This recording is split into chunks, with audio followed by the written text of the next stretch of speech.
This episode is brought to you by your nearest pet shelter. Why don't you adopt a hideous dog today?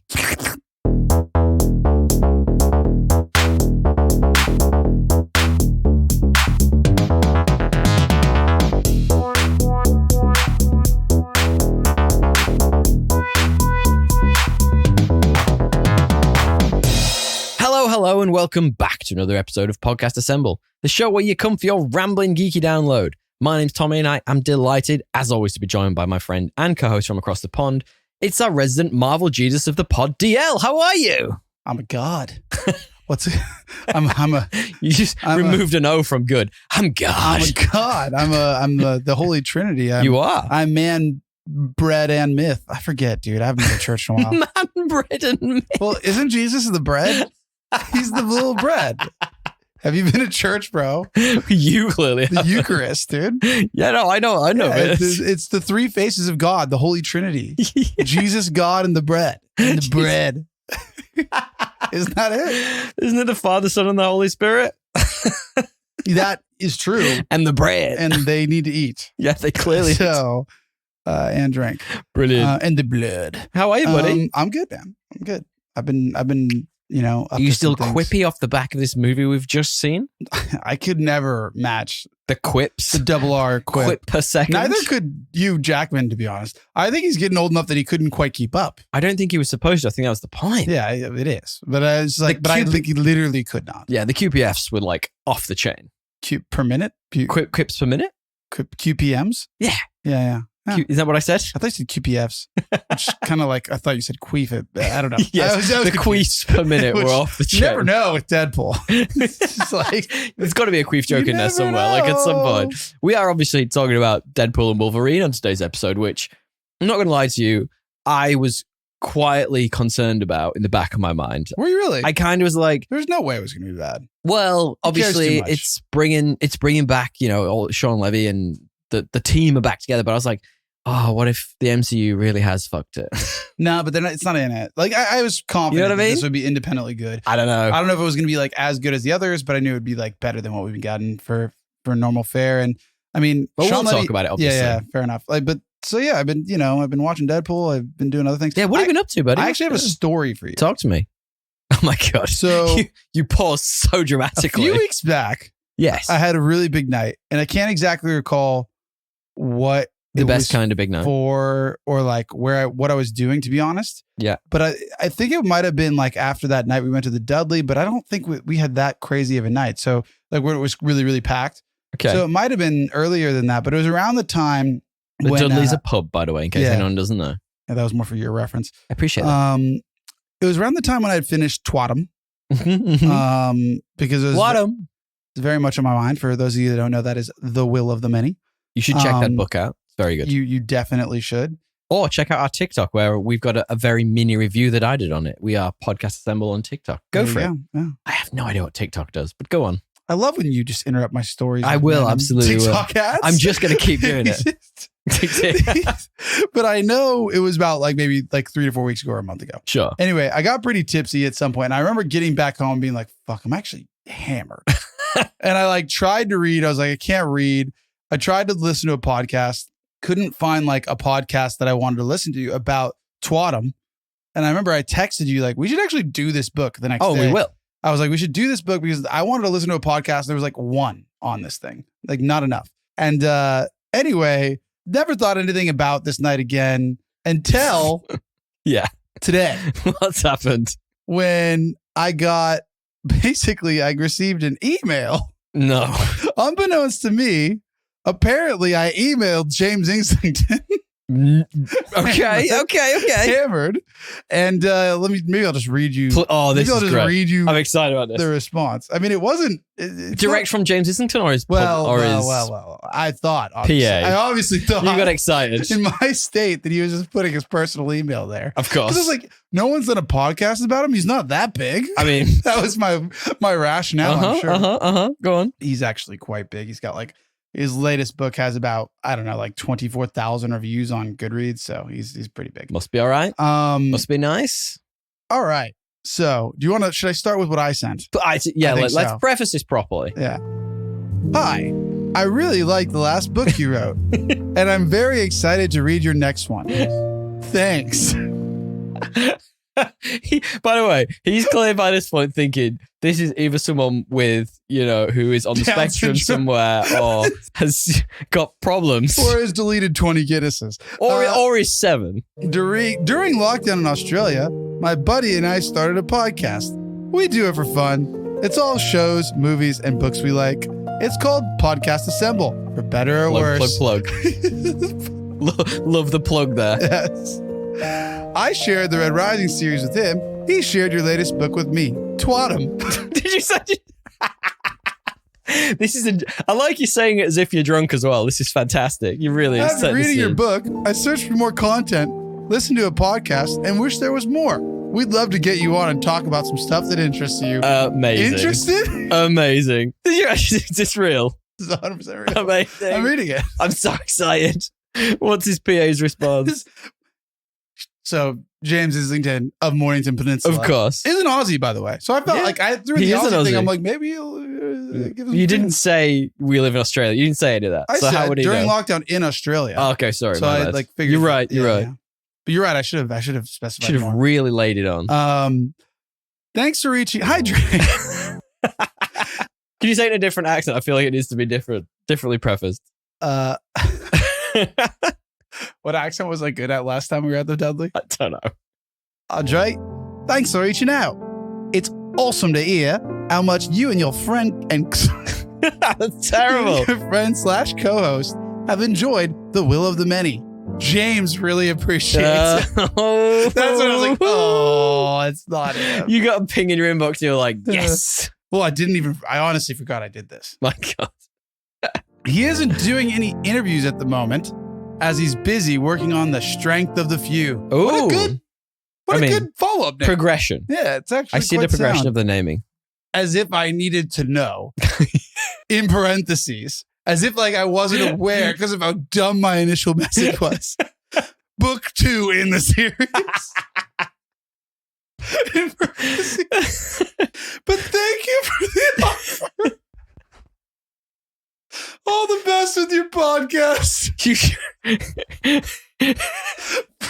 Not even like maybe once he's done.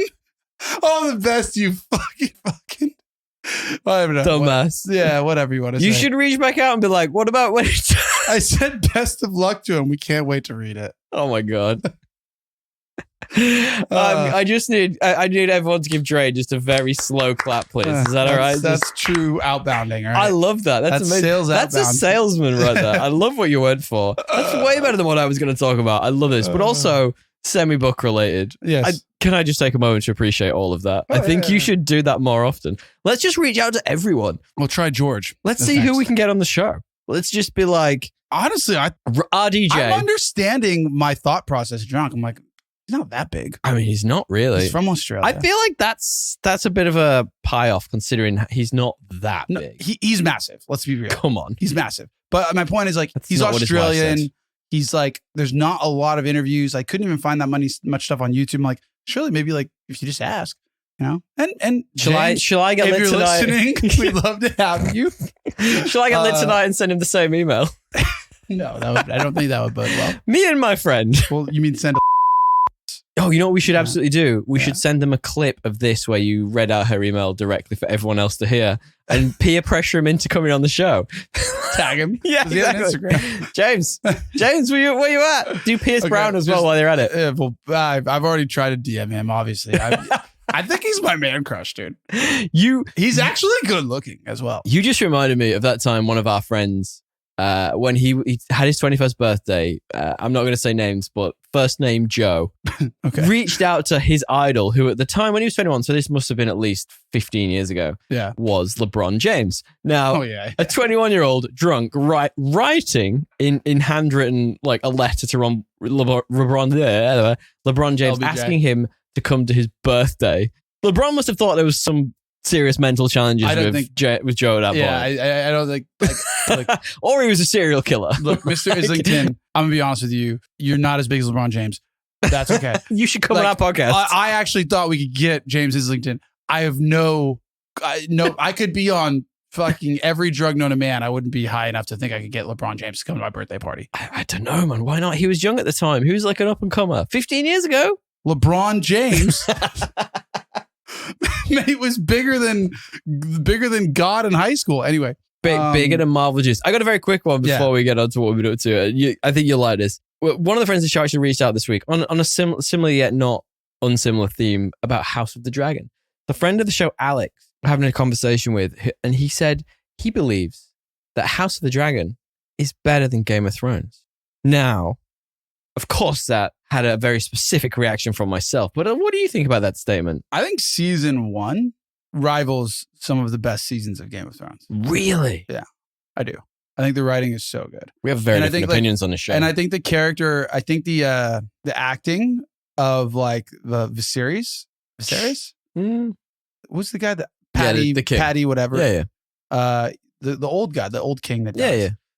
Was so phenomenal that like, and even Daemon in that season, and Daemon kind of sucks in this season, honestly. He's been super dull. Yeah, but like that season, he was amazing. So I would argue that it rivals it's better. I would say it's better than season 4 of Game of Thrones. Okay. I would say it's potentially as good as season 2. No. The first 3 seasons of Game of Thrones are like all timers. It's not better than season 1 and 3. It's not better than 6. It might be as good as 5. Definitely better than 6. It's definitely better than 7 and 8. Definitely better than 6. It's definitely better than 7 and 8. I think altogether, if you look at those early seasons, so my rebuttal to this was very simple. For season 1. If you look at what Game of Thrones is, it is multiple different stories over different places, continents, multiple different conversations happening about different things. Some of the stuff isn't even interlinked until you get to like season 5, 6. So you have all these disparate stories happening all at the same time that you're following. Whereas this, it's a couple of people and not all of them are that interesting. There's a couple of standouts, I'll admit to you, but like it's all the same story. I would argue it didn't need to be that, which is a different argument. Game of Thrones? No, House of Dragons. House of the Dragon. They could have involved other houses more than they have. They've just seemingly fucked that. I don't know why they've done that. Yeah, but my point being, I agree with you, but that doesn't mean like as a season of television. Yeah.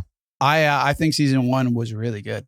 Okay. I thought it was really I don't think it compares to Game of Thrones. at all. Any seasons. You're telling me outside of 7 and 8. When Jamie Lannister like filibusters down to Dorne for like 2 episodes and wears like a shawl. Wasn't that season 6? That's season 4. Wasn't that season 6? No, dude, you are outside confused. of season 7 and season 8, like it doesn't even compare. Yeah. In my personal humble opinion. I would disagree. Guys, let us know what you think. Hit us up at Podcast Assemble or the podcastassemble@gmail.com. You can find us pretty much anywhere. We're on Instagram, we're on TikTok, we're on YouTube. Send us your opinions. What do you think? We'd love to know what you think. And while you're there, DL, do you think they should give us a 5-star review? Of course they should.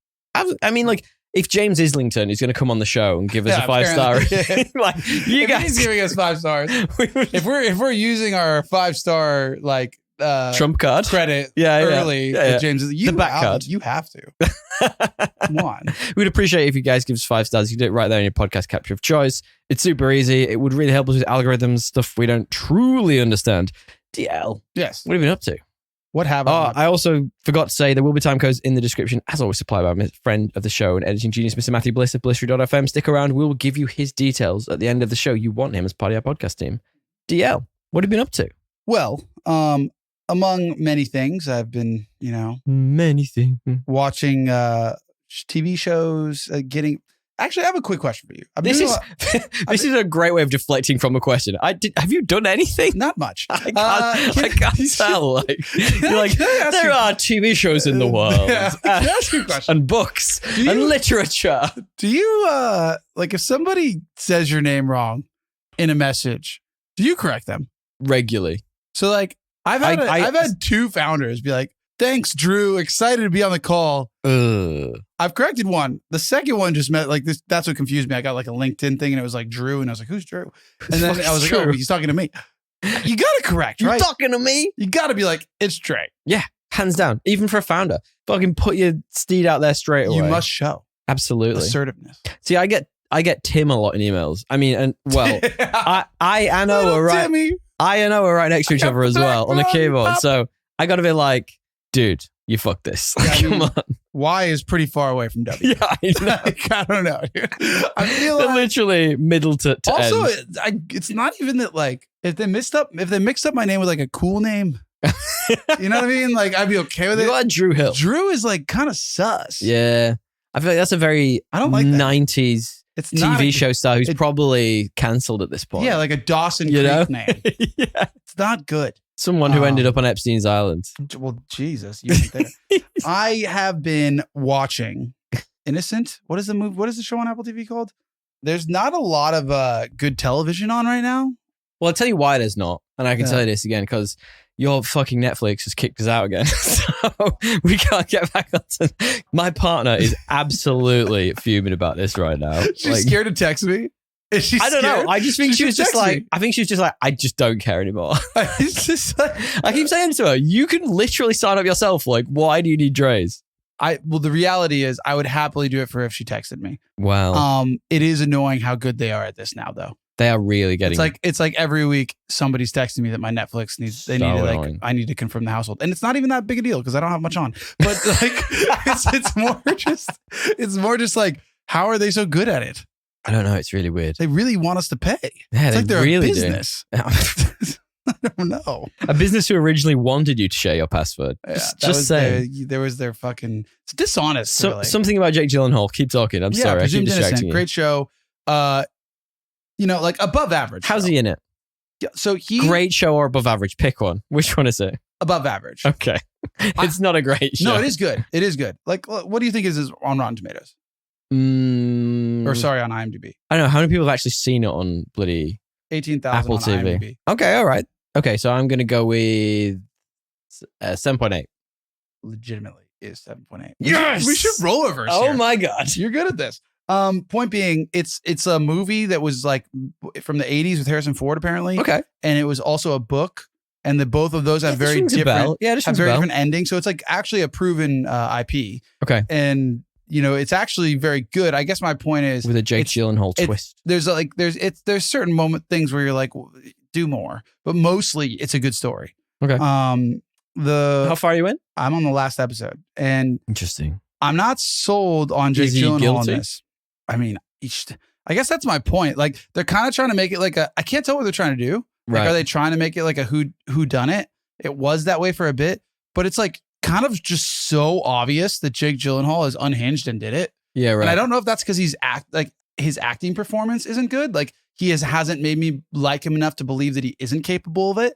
Like all I think is you're like the Nightcrawler guy. You are capable of this. Interesting. And so that kind of takes me out of it a bit. But overall, I'm like the acting is so good from everyone else in it that I'm really engaged. And Anyone still else care. in it of note? Yes. Bill Camp. Oh, yeah.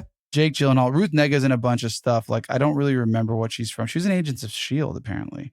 Ah. But it's got those. And those are a the two. Skarsgård. Yeah, and Peter Let's- Sarsgaard. Yeah. Is he one of the Skarsgårds? I don't think that's can't how. tell. He kind of looks like him. I don't think that's how you spell the other Skarsgård's name. Yeah, they have a K. You're right. Yeah. Anyway, this guy's great. He's probably the best part of the show, Peter Sarsgaard. Nah, it's definitely spelled differently. It's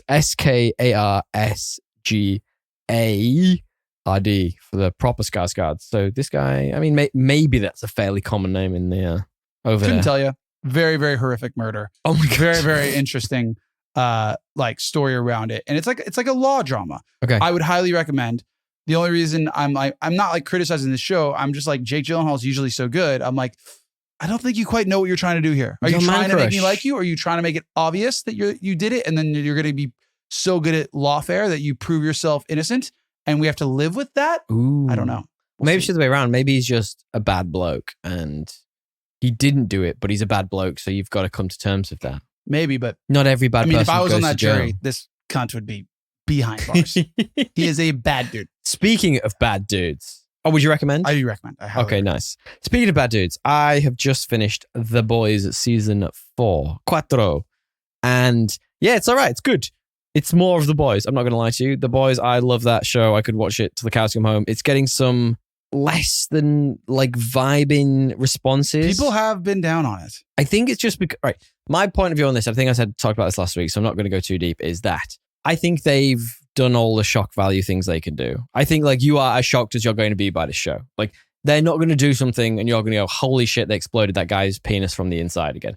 That you can never get that shock value back. I never really loved the shock value anyway. Me neither. I personally liked the stuff that was it was like really tight episodes. The human element where it was like someone who knew he could not defeat these superheroes trying their best to find a way to defeat them. That's the best bit for me. And there were parts of that in it. There's a lot of episodes where I'm just a bit like, oh, we seem to be doing the same thing again here. But they introduce some interesting new characters.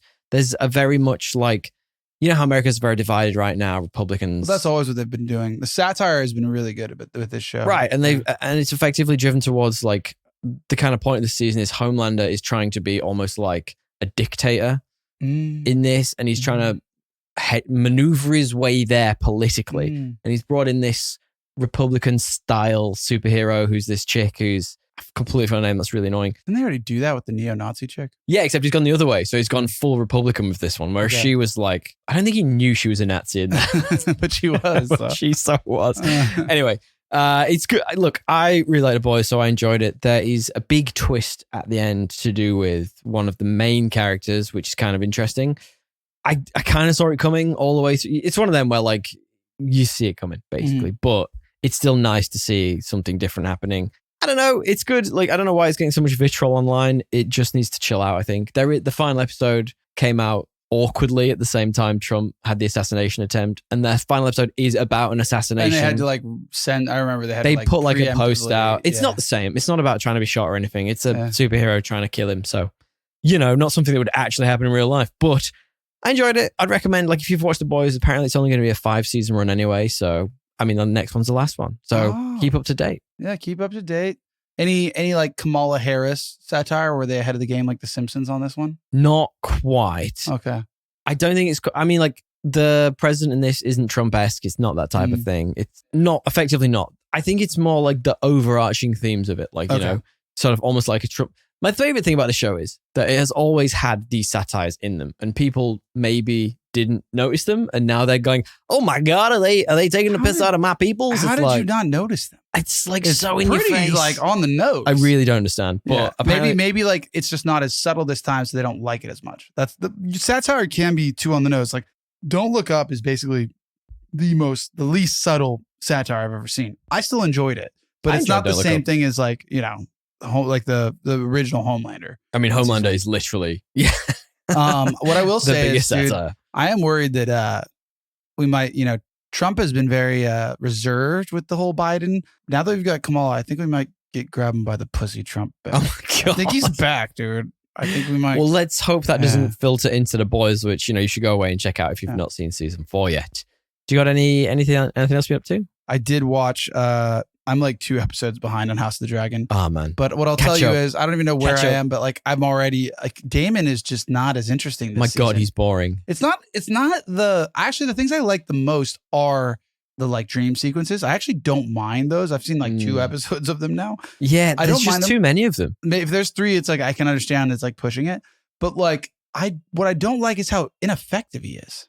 Right. Like it's like he was the best character in the last season. He's supposed to be like this like mercurial, how do you say it? Mercurial character, and he's channeled that well in the first season and the first part of this season. Yeah, but now he's just kind of lost and useless, and it's like not a good look. So my problem with Damon in this, and apologies for jumping straight in, but so the way I see Damon is, for me, there is an episode in the first season, it's about episode 3 or 4, that is one of the sea snakes family is bad-mouthing the king, and he literally just steps up and chops his head in half. Yeah. That's Damon to me, right? Like, he should be this fiery, bold, outspoken. For better or worse. Yeah. Right. And like, in a way, he is living that life by trying to be the king, you know, he stepped away from Rhaenyra. Is that what he's doing, though? Like, it's not even clear. I think the journey of what's happening is he is going to have a heart-to-heart with himself at some point, and he's going to be like, actually, I need to support Rhaenyra. Yeah. But I don't know. I haven't finished the book. Like, we don't need this long of it's taking so long. Just give me, make him do some war crimes again. That's all I want. Maybe that you're right. That is where they're going, because it's like he realizes, I'm actually not good at this. Maybe. Like, because so far he's fucked up. He hasn't been good. Like, the Riverlands hate him. He's like everything he's done has been not effective. So there is a fan theory going around that the lady with the black hair, the Scottish lady, is a ghost. Scottish. Have you had any thoughts on that? No. So I don't want her to be a ghost. I want her to be aware of like Harrenhal's curse and be like, and know that it's affecting him because he's obviously a tormented soul. I don't need her to be a ghost. I want it to be a figment of his imagination. That's what I want. A bit too much for me. I really want that. Like, I feel like she isn't been interacted with other characters in the latest episode, which you haven't seen yet. She's mentioned by name by a character, but that doesn't mean that couldn't have been anybody else. Yeah, look, I get your point, but like, I'm like, what does that add? I don't know at this point. Who knows? Like, it could be that this could be the way he's tormenting himself. I think it's just cooler because Harrenhal, I don't know. Do you know the history of Harrenhal? It was burnt by a dragon. There's been a bunch of stuff that's gone. It's like every person that inherits it over the years and centuries has like a grisly end. Ever since this guy named Black Heron, who was the guy that built it, and he was a Greyjoy. Okay. And he was like used slave labor, killed all the people that made it like really ugly. And so like, apparently he cursed it. So I kind of like the idea that we're just exploring this cursed place, and she, having lived there, is very, very aware of how cursed it is. Interesting. As opposed to her just being Casper. So you're enjoying House of the Dragon. We've already kind of talked about this already. But yeah, I'm enjoying it. I mean, it's not as good as this first season, but it's good still. I just think it's like, for me, it just needs just an episode to kick up just for 5 minutes. It kind of tried it with what was the battle they had just for like 15 seconds there where the chick died. There's a lot of do nothing. There's a lot of do nothing. And it's not even like good political dynamic do nothing. And that's my problem with it. You know what? This season sucked ever since Otto Hightower wasn't in it. Well, which is actually crazy. You get ready for the next upcoming episodes because you might be in luck. Yeah. There's a lot of talk about him incoming. Okay. I am enjoying House of Dragon. I'm going to keep with it. I think you all should too. Last one I got up to is to get ready for this week's episode, to be quite perfectly honest with you. It was my no veto week, and I took by both hands my opportunity, and I made my partner watch fucking Logan. I actually want to rewatch and that. You know what? She absolutely loved it. She was like, this is awesome. There was a point at the end, and this is God's honest truth. She actually cried when he died. Honest to God, not shitting you in the slightest. She was actually crying when he died. And I was like, yes, I've done it. I finally broke it. Yeah, like Gail would never. It's never ever. I can't imagine she'd be into it. No, good. That's awesome. But it is like, honestly, it's like an old Western almost. It has elements of Old Man Logan, but it's really more that X-23 run. It's just an awesome story about a dude who's lost, who needs a purpose, and he finds it in a baby. His quotation marks daughter, I suppose. A baby. She's not a baby. Come on, she's like. Who's your baby? She's like 12 or some shit. We've established. Yeah, I was saying she is his daughter, effectively, or a clone, whatever she is. But it's good, man. Like I can't believe you haven't gone back and watched it. I was actually thinking about it, but I just got, one thing led to another, and you were reading too many books and emailing too many publishers. And yeah, there was something I was doing. But it's been. Please come on our podcast. It's been on my list. We really like it. If you came on our podcast, in fact, I will watch it. Actually, I think I want to watch the Deadpools again first. Yeah, you should. Yeah. Considering you didn't watch them for this movie, we're about to talk about. But guys, if there's anything we haven't talked about that we should do or you would recommend, please hit us up at podcastassemble or thepodcastassemble@gmail.com. We're on Instagram. That's our email address. You can hit us up on YouTube. Wherever you can find us, we are there. DL. Yes. On the note of Deadpool, do you want to preface our main topic? It's the main topic theme. Of course. Life is a mystery. Everyone. Sorry. I mean, like, you're no Madonna. I mean, I still love you. I'm pretty cool with that. Marvel is funny again with Deadpool and Wolverine. Written by your old RR and directed by Sean Levy, who's basically produced everything cool ever, but really only directed Deadpool movies. I mean, he's only really directed Ryan Reynolds movies. Well, not even. He's like a frequent collaborator at this point. All he does is produce, though. I was like, producer credit. I was like looking for a director, but there's not many. Except it's, it's not because this is barely the MCU. It's nice to watch a Marvel movie and laugh a good amount, isn't it? Like, right. It's just and not like the quippy humor that's like not actually funny. No, I mean, to be like I don't know. I've come to the decision that like, unless you're doing something that is a genre play with superhero characters, a la Joker in whatever societal investigation biopic that happens to be in, where there's the Joker, or the Batman, i.e. like a murder thriller genre movie with the Batman in it. Or like Captain America Winter Soldier, it's espionage. It's interesting. Yes. Yep. Like, unless the movie's like that, like your superhero movie needs to be hilarious. Otherwise, it's going to suck. Like, that is like, those are the only way to make superhero movies now, I think, honestly. And luckily, this one's hilarious. Well, we're going to be doing non-spoilers and then spoilers. I always get them the wrong way around for some reason. But I think the reason this movie is so impactful in the first place is because Hugh Jackman had retired from the role of Wolverine. He did. And he said when he retired, he only had 2 regrets as the character. He said, first regret was that he never got to be in an Avengers movie. And the second one was that he never got to do a Deadpool movie with Ryan Reynolds. Now, let's be honest, both of those things are going to come true because he's going to be in Secret Wars without question. He wished that into existence. He was just so good they had to bring him back. Well, the reality, why Deadpool? Were they mates before? In the comics, Deadpool and Wolverine. It's like, it's like your classic like comedy duo, like one's stupid and one's super blunt. You know what I mean? Like, it's that classic. But do you have a stupid plot summary? I do. Rich in humor, but light in franchise leads, not from the early 2000s. This is the poor man's multiverse. Oh, shit. I mean, we're going to talk about the multiverse part in a hot minute. Mine is simply Deadpool takes a moment away from being Ryan Reynolds to join the MCU. Because I've just like become the same person. They are, yeah. You're right, though. It is Sean Levy, who is at this point a regular Ryan Reynolds contributor. Ryan Reynolds is Deadpool, as we well know. Hugh Jackman is in this. I mean, like, you've seen the trailers at this point. Emma Corrin is Cassandra Nova, who is the sort of sister of Professor Xavier. She's kind of the bad person of this. The baddie. We also have Matthew McFadden, who's Mr. Matthew Paradox, who honestly was pretty funny. I really liked him as a bad guy. He was very like we'll talk about and weird and English. We'll talk about this. Like you turned around to me and you were like, "He's the most English actor I've ever seen." I was like, "Yeah, you're right." Yeah, but also, some of the old favorites are back. Vanessa's back. Peter's back. That's Rob Delaney. We've got Blind Al. Dopinder's back. You've got Blind Mostly for very small amounts of time, but they're all back, so it's nice to see them. But we do have a segment that we only bring back very occasionally because most of the time I actually forget to look. But it is our favorite, which is Goofy IMDB Pictures. Now, DL, do you remember our current IMDB Goofy champion, who is Mr. Peter McKenzie, who is Elendil from I think he's from the Fellowship of the Ring? It's the Lord of the Rings for sure. He's definitely he has an from Lord of elvish the Rings. face. He does. Yes, and explain this picture to our beloved listeners. Not a lot of hair on the top, a lot of hair on the back, mullet, substitute teacher vibes. Yes. Yeah.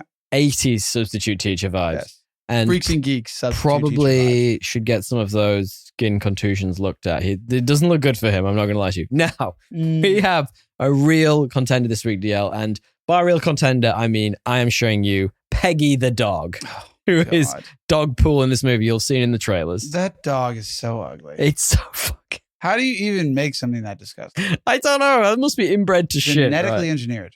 Like, you got to look... To be disgusting. I mean, as a headshot, though.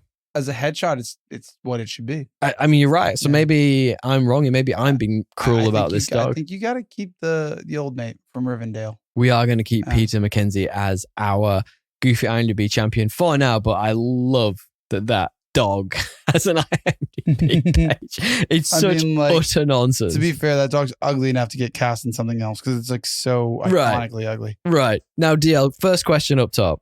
We're obviously in non-spoilers here. First question, DL. Is the MCU back? No. Simple and effective. ¿Por qué no los dos? Obviously not. Because this is like the TVA had a side quest. It's true. It's not actually the MCU. But this is now part of the MCU. So like if they put Deadpool in the MCU, like if they actually have him cameoing and they actually have him in secret, like he's going to be in Secret Wars. He could very much help the MCU. I think so. He is exactly what they're missing. They're missing the quippy Tony Stark. He is what they're missing. In small doses. You don't want a lot of this character. It's too much. Off. It's way too much. Mate, he needs to be one of the main 5 characters in the next Avengers movie. I don't think he's going to be that. Well, interesting. He needs to be. Very interestingly, Captain America Brave New World and Blade were both delayed because of, reshoots and strikes, all of the things that were in the way. And potentially canceled in this movie. Well, we'll talk about that. This is the only MCU movie of 2024. Now, throwing at you, like you general punter, right? So we're obviously massive fucking nerds. We're nerds. We understand that things like Venom aren't part of the MCU, But do you think that dilutes the landscape where people are being like, oh my God, there's a Venom movie coming out? And what was it? There was another one. What else came out this year? The bad one with Sydney Sweeney and Madam Web. Madam Web. Does that dilute it? Does your general punter think, you know what, there's a superhero movie in the cinema, I'll go and see it. It's a Marvel movie. Oh my God, this must be part of the Marvel. Almost like Sydney Sweeney. Apparently they did. Yeah, that's what I was going to say. Didn't realize. But like, that's do you such think, a lie. do you think it being the only MCU quotation marks movie this year matters? Because people maybe don't care or realize? No, I think it was like very much better than the last few movies. So much better. Yeah, like I don't think it has anything to do with that. But what I will say is like, if you don't have him in a major role, you're either bringing back the old crew, which is kind of meh, or you're using who? Who carries an Avengers film? It's a great question. No, he does. Anthony Mackie, obviously. The best actor in the world. It's literally like Tom Holland and him. And Tom Holland's only half the MCU. I reckon Benedict Cumberbatch's going to be a big character yes, in for this. sure, actually. But can you imagine those two together? That'd be great. That would be great. Like, he needs to have a major role. Anyway. Oh, I think you don't want too quippy. You want like differences, like Wolverine and Deadpool, quippy versus the stoic man. Like, that's what you want. Of course. But I tell you what worked for me in this. The thing that really got me was that, you know, it's quite well known at this point, but Ryan Reynolds and his crew actually asked for a lower budget for this from Disney. So Disney wanted them to have a big old fucking MCU budget for this. Yeah. But to make it successful and have the same vibe as the previous ones, they actually had a smaller budget. So they had a budget of about $100 million compared to the 200 plus million that some of the other ones have. That's a really good question. Let's look at that right now while I'm telling you other things about this. Yeah. And another thing I find really interesting about this, and sort of almost closes the loop on Hugh Jackman's story, which kind of should have been Logan and kind of was Logan, was that Kevin Feige was actually the associate producer on X-Men 2000. So the original of these quotation mark movies in this sort of thematic set. And he was part of Hugh Jackman's original audition to be Wolverine, which I find fascinating, closing that loop. Do you know how much it got made at the box office this week? It seems like Variety is saying Deadpool and Wolverine poised to shatter R-rated record with 170 million plus debut. God damn. So that's the first week-ish? Yeah. Well, not even, because it's only been out a couple of days. Yeah. But then that would probably take into account pre-sales and such as well. So I'm assuming that's the first weekend. I mean, like, if you can produce that level of revenue, why would you add another stupid CGI fight? You know what I mean, like, 100. Sometimes 100%. I wonder what these Disney guys are smoking. Like, why would you just give them another 100 million? Like, they don't need it. So the MCU is back. If they give him a premiere part in Avengers Secret Wars, then yes. I think he'll be in it. I absolutely back. I genuinely think he'll be in it. But like, this is the MCU's first R-rated movie. And do you think they earned it? You think they earned it? With the bloods, the fucks, the violence. Yeah, dude. Yeah. Like, from the go. Like, they went full ham on this. Yeah, like, it's good. From the get-go. And I like that. And I think that adds to like the broader conversation about this movie. Like, and people were, when Fox was purchased, 20th Century Fox was purchased by Disney, you know, all these characters were potentially open to then Disney and whatnot. People were like, how do you bring Deadpool, the merc with the mouth, who swears, he cuts people's limbs off, he's violent, into this sanitized MCU picture? I just love that they went, you know what? Fuck it. That's it's so a Deadpool movie. Yeah, like, it's just like, be funny. Like, that, you know what I mean? It almost helps though that like the MCU isn't a bit of a lull. Because like, imagine the MCU was at its pomp and it's like, I don't know, 10 years ago, Endgame's just come out, wherever we're at. And they're like, okay, we're doing a Deadpool movie. Because I think if the MCU has that much sway, this is a different movie. I really think that they try and curb it to an MCU standard. And then, you know what, they'll do a wink to the camera. They'll be like, oh, we would have said fuck in that situation. Or like, he would be bleeped and there'd be like a big thing where he's like, why is Disney bleeping me? You know what I mean? Like, I feel like the state of the MCU right now helps this movie in a lot of ways. Yeah. I mean, that's fair. I mean, like, even if this thing does $1 billion over however long, I'd love it too. I'd see it again. Like, 2.8 billion is what Endgame did. Wild. It's a lot for one movie. But they haven't hit $1 billion in the last, 6 or 7 movies? So my point is, like, at peak of that, you're right. They'd have their weight to throw around. But I would argue that, like, can you still do that kind of record with like an R-rated movie? I think the highest you can. Yeah, I don't know. So like the highest grossing R-rated movie is Joker with just over $1 billion. And then the next is Oppenheimer with 976. And then the next is Deadpool 2 with 785. So you can make a lot of money on an R-rated movie, but I don't think Disney would if it was Disneyfied. You know? Yeah, well, I guess the question is like, what is like? Can you get rid of some blood? Sure. Can you believe this? The 5th ranked in this list is The Matrix Reloaded. Like, what the fuck is that doing in there? I didn't realize that was R-rated. I mean, like, of course it was. So much violence. I just don't remember. I mean, 2003. Also, I'm just like, it wasn't that. Matrix Reloaded actually wasn't terrible. Just wasn't. Do you know Matrix. the number 9 slot is The Passion of Christ from 2000? A lot of Christians out there. Look, I'd see this movie again Yeah. in a heartbeat. And I think I actually might. Like, I really want to A, support it, and B, you know, there's so much in this movie which is hard to take in on a first glance. I do think, though, at a macro level, God, we're getting really deep here, it wasn't quite as personal feeling as maybe the last couple were. No, there wasn't much of a story, to be honest. It was more of like a buddy road trip. Yeah, there was Right. not like a lot of plot. It was like all quips, no plot. But like, It was still a love story, but like quite abstractly. Like the love angle was like the first 10 minutes than the last 5 minutes. Like, that was it. Abstractly, just like that's what they made it, but it really wasn't. Do you reckon Like, it was shoehorned? 3 times. He kept showing that picture. Yeah, like I don't think it wasn't really a love story. It was more just like, hey, we got to save the world story, and she's in that world. Or She's whatever. good. Yeah. Okay. Yeah.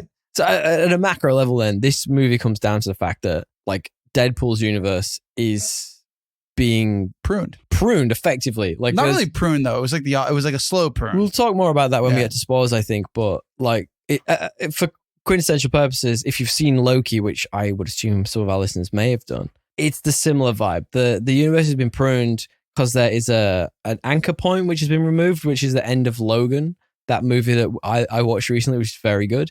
And yeah, because Wolverine has died. He's the anchor to that world. If somebody dies, it could take. And then the whole universe goes out. And the whole purpose of this, as the trailer suggests, is that Deadpool is trying to save his universe. Yeah. And, you know, like, I love this whole, like, concept of trying to find another Wolverine to fill his place. Like, Yeah. how do you do that? Even though, like, you know, they go through a bunch of it. It's quite clearly a fun bit of the movie. But I guess that leads to the broader overarching plot of this, where they end up in the void from Loki. Like, what do you think of that? Because I think most of this movie is sort of set in the void. Yeah, but it doesn't look like the void. Really? I From thought like the beginning and the end of it, dude. But then they're like in a forest. it's quite just nice. bloody Mad Max the most of the movie. Well, like for the 2 parts of the void, beginning, end. But then they like drive through a forest and they're in like a cave. The forest in the void. There was in the car when they doing the car fight. That's what I'm saying. Yeah, I agree. There shouldn't have been, but they were. Why do you think there shouldn't have been a forest? There's just stuff that doesn't end up in any universe just chucked in there. That's what I would agree, but there's a forest. That's what I'm saying. Yeah, I don't know why. The forest can make it in there. No, you don't chuck a forest. It's supposed to be the void. It's devoid of life. The void is devoid. I Yeah, love anyway. that. All I right, love carry on. that. No, but like, tell me more. Like, why do you think that? Oh no, I just I'm at the point though with the void where this is, I hope, the last time we see it. Okay. Are you? I mean, I think this is the best use of the multiverse outside of Loki. Personally, I can't think of a single point in the MCU other than Loki where I've enjoyed being like, hey, let's do this multiversal thing. You didn't like when Kang was just laughing at himself? Yeah. Absolutely. Yeah. And, you know, Doctor Strange, where he was flipping through, I don't know, fucking dinosaur universes. None of that was good. Yeah. The zombie one. I don't think anyone's done anything good. I mean, that was pretty good. The What If episodes. Yeah. They were pretty good. But like, in terms of this type of movie, I think this was great. And I think the multiverse is done. I hope so. Gotta be They done. make so many jokes about the referentialness of this movie, by the way, self-referentialness. Of course. And there's so many zingers in this. Like, just it's a Deadpool movie, so of course there are, but they really go to fucking town. It's like, welcome to the MCU. We're at a bit of a low point. Yeah, it's like there they go. he actually says that. I Yeah, really yeah. enjoyed that. I think in terms of like the world building of this, the fact they used the void was kind of interesting because they could chuck in some random bits because it's. In many ways, it has some harkens back to like Old Man Logan because it is like a road trip movie, like the comic book series, sorry. It has the giant Ant-Man hideout, which is where Cassandra Nova is hiding out, for want of a better word. Why we don't know, but I guess like I would send the Ant-Man hideout to the void as well. I mean, just Giant Man. Yeah, Yeah. why wouldn't you? But I like that. It kind of built this sort of feeling of no one's safe here. You know, Yeah. like that's an Avenger, right? Like, I know it's Ant-Man.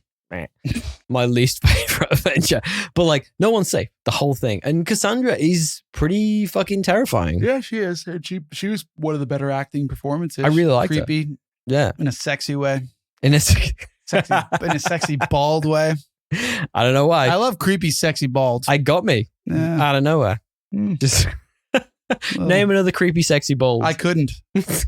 I could not. Brittany? I don't know. Maybe? Like, maybe? Like, early, what was that? Like early, like mid 2000s when Brittany did that? Jason Statham. There's a sexy bald. But it's different. I mean, very different, but I mean, he's a good looking bloke. I really like the music in this as well. I thought the music was absolutely, we don't often talk about music on this show because it's not really it's not, I mean, none of it is. We're not great at any of this, but I feel like they absolutely nailed it with like, Madonna and 80s, but also bringing it all up to the 90s with like Bye Bye Bye, like you say. Yeah. It's pretty epic.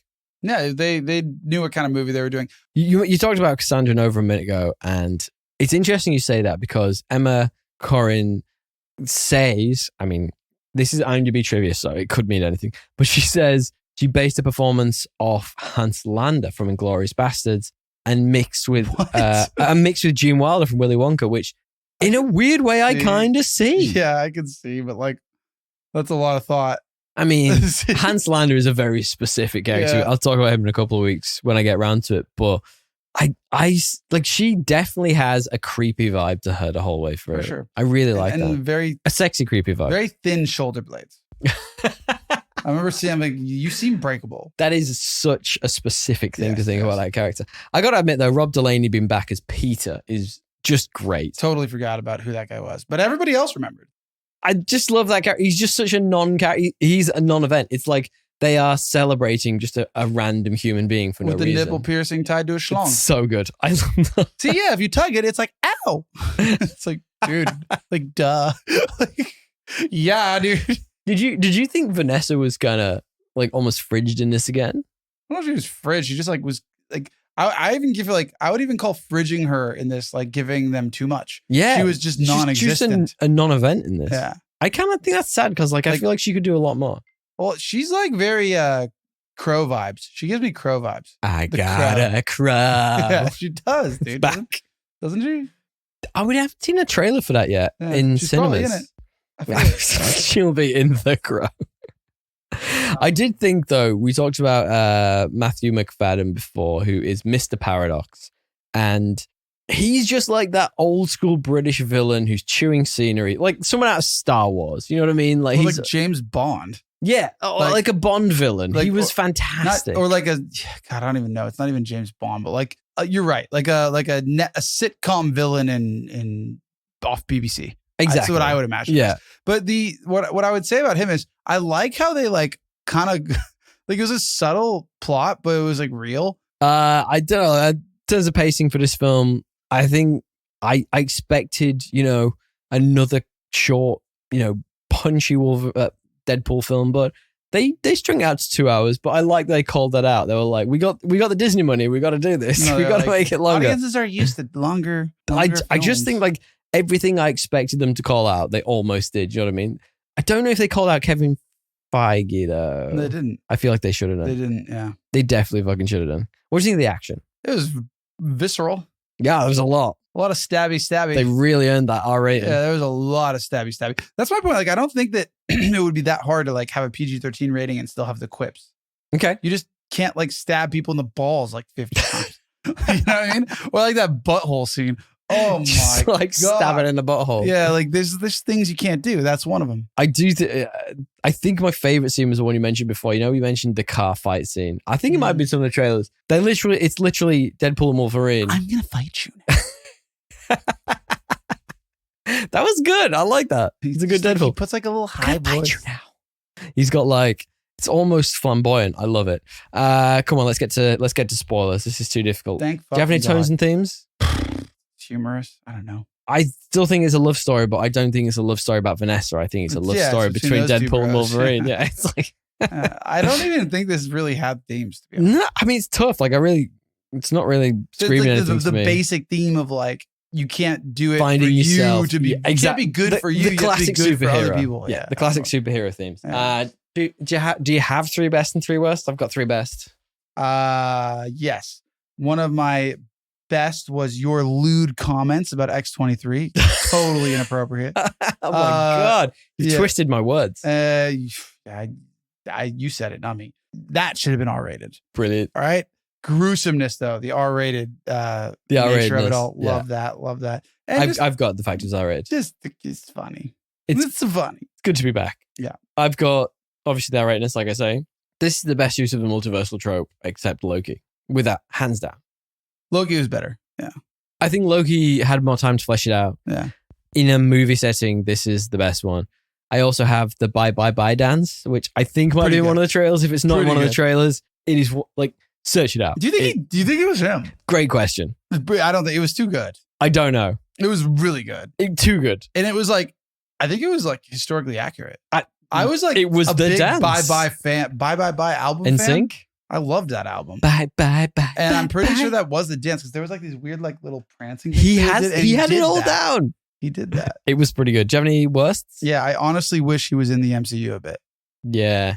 Yeah. Okay. Like I'm ready for him to just like stop being the cool little avant-garde Deadpool and be like a part of the MCU. Avant-garde. I love that. Like I don't need him in every movie, but I need him in like every Avengers movie. He needs to be around. And like one scene randomly in a Thor movie. He's gonna. You be know the- what I mean? Like yeah, he's gonna be the perfect one to kill because he's unkillable. Like you find if you want like a big bad to be like this is a bad guy, that's who you kill because he's unkillable. yeah, I don't know. We need him. I think he will replace the Tony Snark. Snark. I mean, Tony that's Stark exactly what it is. Snark. Tony really Stank? effectively. Okay. And I think he'll play off of old mate Cumberbatch the same way that Stark used to. That's a good idea. I like that. My only one really is like I feel like you get a bit wobbly with stakes when you have multiverse movies. Like the way this all unfolds, and we'll talk about it when we get to spoilers. What does it mean? Like Well, it doesn't. exactly. It Well, that's the doesn't. point. Like But it's there a is Deadpool no movie, so it never did. Which is why like it's okay. But well, you say that, but like that's how. So the first Deadpool movie, it made you care about this character who you shouldn't care about. You shouldn't care about his relationship. You shouldn't care about any of it. But it makes you because he's so lovable. The humor's on point. Like the action is low key, but also great. They make the best of a small budget. Whereas in this, you're like a bit like, they're going to destroy the multiverse or whatever. Like that's not the point of this. But you know what I mean? Like, yeah. who cares? So that's my only thing. That's That is my the worry only. about the multiverse. Like I have a thing that I was debating in the book I'm trying to write to like include some like life is a what's the word? Mystery. Life is a mystery.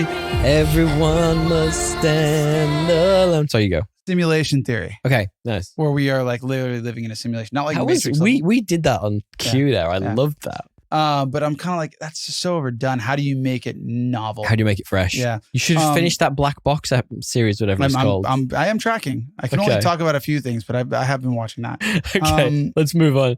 Can you guess me the current IMDb score for this? 8.3. It is 8.3. I You're know. right. You saw it. I need to change IMDb. I don't usually look it up before you ask me that, to be honest. But like I've been like, there's so many actors in this that I wanted to figure out who they I know, were. but I mean, like that's Yeah. the place to go for that stuff. Yeah. So, can you then guess for me the Rotten Tomatoes score? 92. It's 80. I can see why people would get annoyed with it though, because like it is very quippy. If you've watched the first two, you're like, Yeah, yeah, but like I Rotten get Tomatoes it. is either like really good or really bad. It's very rarely just like 80. Interesting. You know, Well, can you guess me the letterbox that's always 3.6 but never 3.6? 3.9. 2.8. Yeah. Pretty close. I think that kind of represents how I feel about this movie in a lot. Like it's not the perfect movie, not the perfect superhero movie, but it does a lot with what it has. It's a pretty good superhero And a movie. really fucking ugly dog. Yeah. And now what we do is we ask our rating system, which is very simply the internet is binary. So we say, is this better or worse than the most average movie we know, which is Aquaman 2018? It is and why? definitely better But why? for every reason. All the stuff we just talked about. Humor, yeah. I mean, come on. If you can't hear the delight in our voice while we're talking about this, there's a problem. Because of spoilers, we're now in spoilers. Well, I've got two questions before we move to spoilers. First foremost, rank the Deadpool movies for me. I don't from remember memory. the first two. To be Okay. honest. I think the first one best, this one second, second one third. We went to the cinema with a friend of the show, Joe, and he said exactly the same thing. So I track with that. But I also want to ask you, let's rank this in MCU movies since Endgame.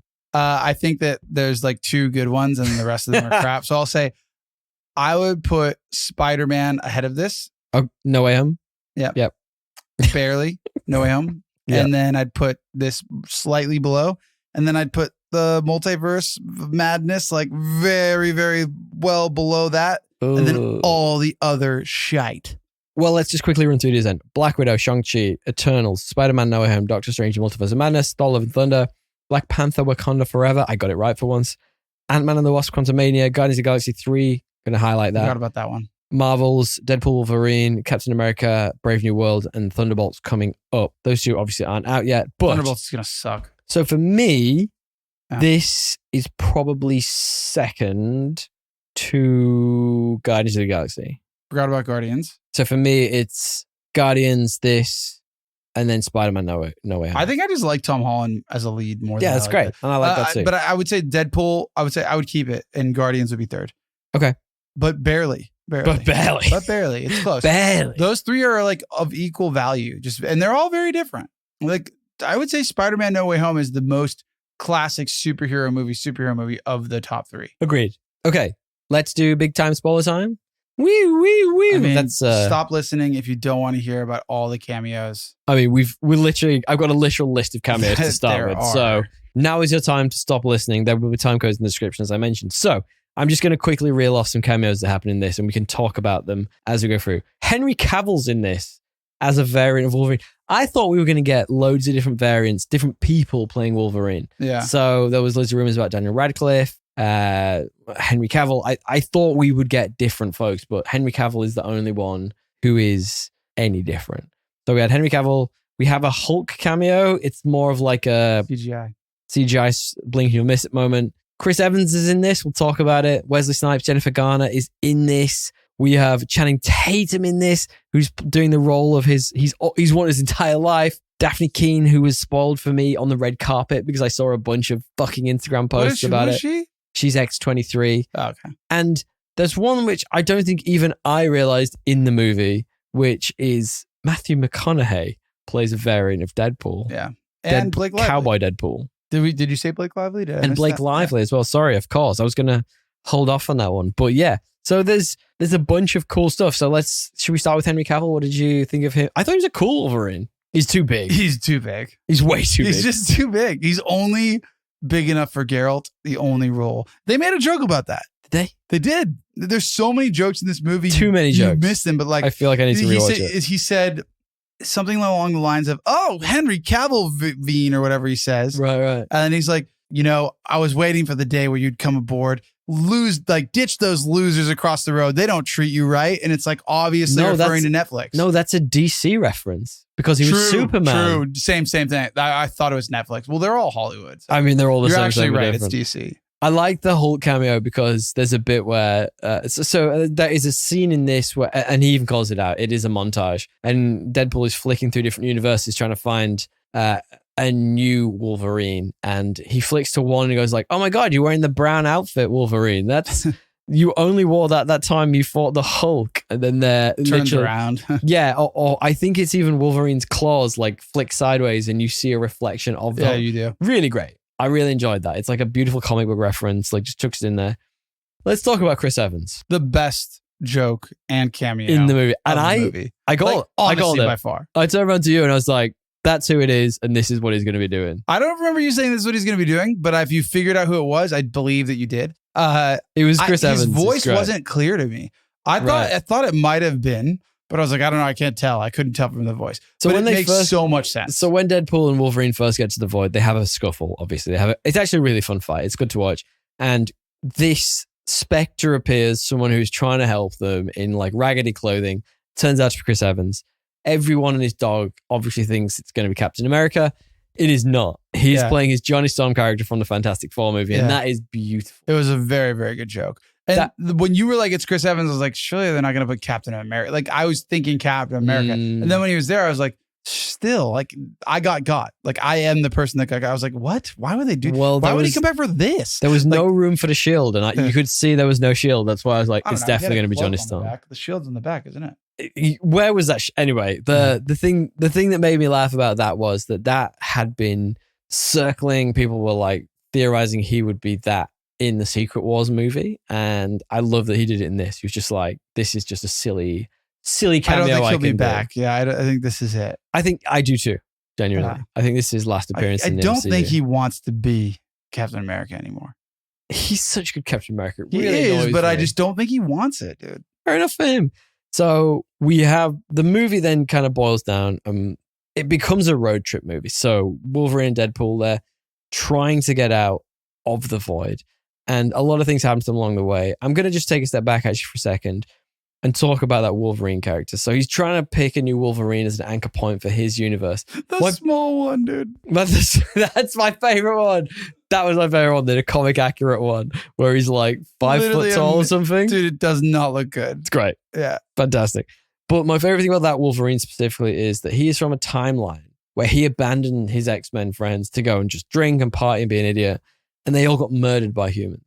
And the reason he wears the yellow is not to be cool or comic accurate. It's actually his penance. Yeah. So he wears it as like... to remind himself of of what he lost and, you know, the dickhead he has been. And there is a fabulous scene at the beginning of this movie where you think it's going to be the Logan character and he's going to come back and bring Logan back from the dead, but he just finds a corpse in the ground.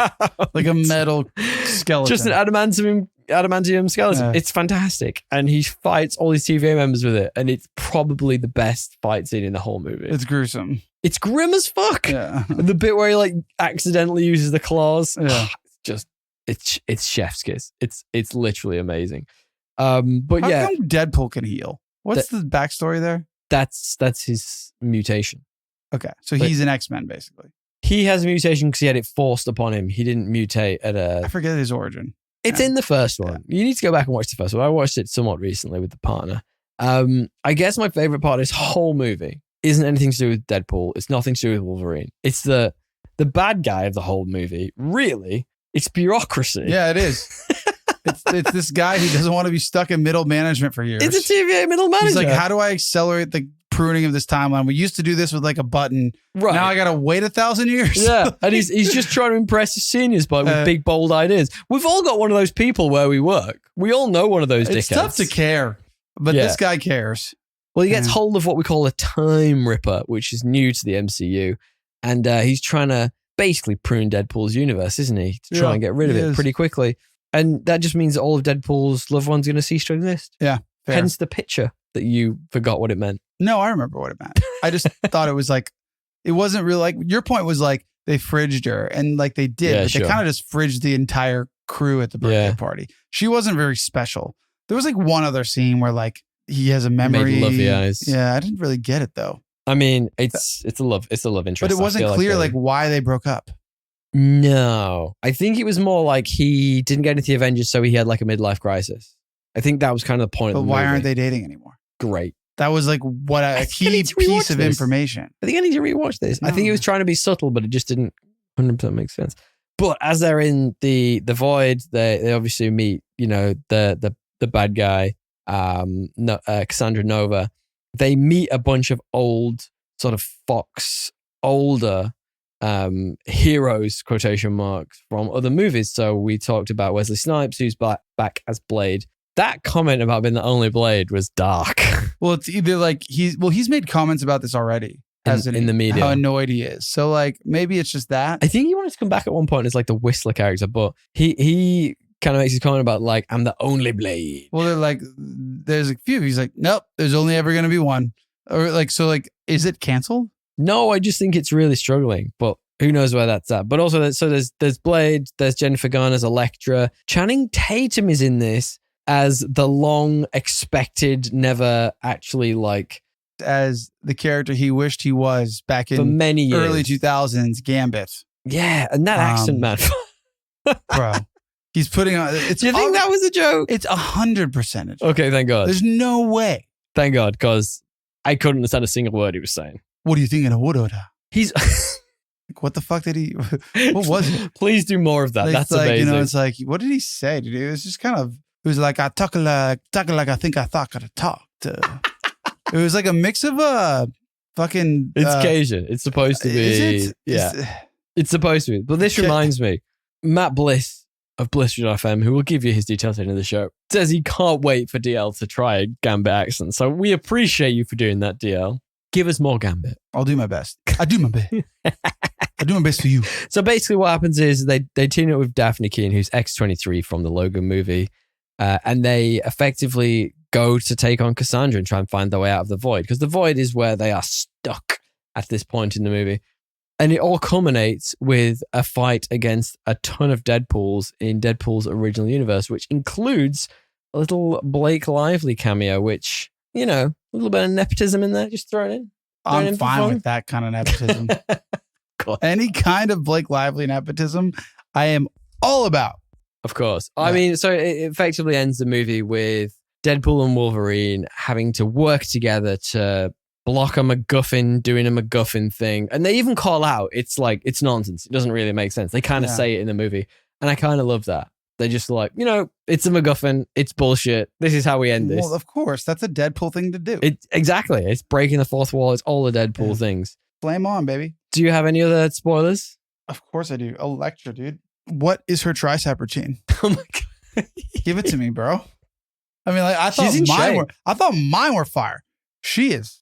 You think your triceps are fire? My triceps are probably the most sexy part of my body. Okay. And okay. they fail in comparison to Elektra's. Jennifer Garner. Yeah, Jennifer Garner. 50-plus-year-old. What a freaking woman. I mean, there is a lot of tough. Canadian Deadpool. Hilarious. There's a lot of those. I like Hilarious. Nice Pool. Nice Pool was fun. That's what I was talking about. The Nice Pool. Yeah. Deadpool. Yeah. There's so many variations of Deadpool. I mean, it's all from the comics. They're all chucked in there. It's nice. It's nice that they gave them all a little nod. I like the floating head pool as well. That was like that was weird. That's got to be from something specific. Yeah, I was like, I don't know that reference, but there's no way someone was like, let's put this in. Like, you know what I mean? Like, I don't know. Like, it was a good time. I mean, that's what Scoutmaster Kevin used to say. I will talk about that in just a moment. Do you want to wrap up some trivia true or false? You know I do. Brilliant. Okay. Trivia true, trivia false deal. The film marks Hugh Jackman's 10th appearance as Logan/Wolverine. Is that true or is that false? 10, X1, X2, 3, where like Jean dies. Spoilers. Saber-tooth thingy thing. There's the Apocalypse one. There's the other time one. There's another one I'm missing. Logan. That's 8. What did you say? How many? 10. 10? This is great. I love the explanation of these movies. This is how we should. This is a goofy No, I don't IMDb. think it's 10. I think it's 9 or 8. It is 10. Oh, what's the 10th? X-Men, X2, X-Men Last Stand, X-Men Origins Wolverine, X-Men... I forgot that shitty one. X-Men First Class, The Wolverine, Days of Future Past, X-Men Apocalypse, Logan, and this. I got 8. You did pretty good. Wolverine. Considering you were just saying random words. You were like, and the one where he was drunk. The Sabretooth one. Is that X-Men Origins? Yeah, I think so. Wolverine Origins. Yeah. That's brilliant. And the Wolverine was the one, I think, with the giant adamantium ninja guy. Samurai guy, sorry. Yeah. That's so good. Trivia false DL. The shop sign when they are facing up against all of the Deadpools is called Liefeld's Just Feet. This is a nod to Deadpool creator Rob Liefeld. Is that true or is that false? True. It is true. Rob Liefeld, famous for his artwork, having weird shaped body physiques, not being able to draw feet. Interesting artist. Some of his stuff's a little bit strange. I love that they gave him a nod, though. That's incredibly great. True or false, DL? Yes. After filming was completed, Dogpool was actually adopted by Ryan Reynolds and Blake Lively. Is that true or is that false? I've heard this is true. She was a shelter dog, having been abandoned by her previous owners. And they did adopt her? No, I just made that shit up. Oh. I mean, it'd be shocking if they did. I mean, if they did, to be fair, it's ugly. I could not. There's too good looking of a couple to have something that ugly around. Yeah. 100%. He is a beautiful man. Final then, DL. Trivia true, trivia false. The filmmakers cite such buddy cop comedies as Rush Hour as inspirations for this film. Is that true or is that false? Rush Hour? Mm-hmm. True. actually not true. I just made that one up. It's actually Planes, Trains, and Automobiles and Midnight Run from 1988. Who would have known? Not seen any of those movies. Couldn't tell you. Look, ultimately, the MCU might not be back, but this certainly was a good kick up the poot for it, right? Like, I had a fantastic time with this. I mean, if they put him in the MCU, I don't know if it's back, but it's got life. It's got something. It's a little jolt in the chest. It's a little bit of nonsense going on there. Look, thank you all for sticking with it. We really appreciate it when you do. DL, where can they find us? And how many stars do you think they should give us? 5, podcastassemble@gmail.com. Podcastassemble on Instagram. gmail.com. Podcastassemble on Instagram. You know, whatever. Find us on YouTube. TikTok. We're there. The shit. Thank you so much, guys. It's all our content, so it can't be shit. For sure, of course. Thank you for sticking with it, guys. We really appreciate it. We really do. And what I will tell you is, if you're a podcaster, you should thank Matthew Which Bliss. we are. And say, why are you saying thank you to Matthew Bliss? Because he's helping you edit your episodes effectively and quickly and affordably. If you'd like to be a part of Matt's podcasting team, or he is every week. There's a typo in my template and I just read it every time. You need to change that. If you'd like Matt to be a part of your podcasting team, get in touch on business@mbpod.com or head to mbpod.com to find out more about our services. If you want to hear his work, listen. Which you should. If you want to hear his work, listen. You must listen to Coffee with a Podcaster.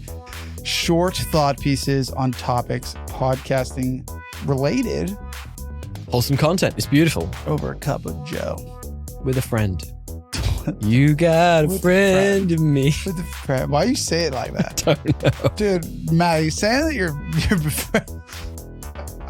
I need to stop. Get me out of here. I need to eat. I've had 3 whiskeys on no dinner. This is dangerous. Thank you all for sticking with it, guys. Toodaloo! Tally ho, big guy.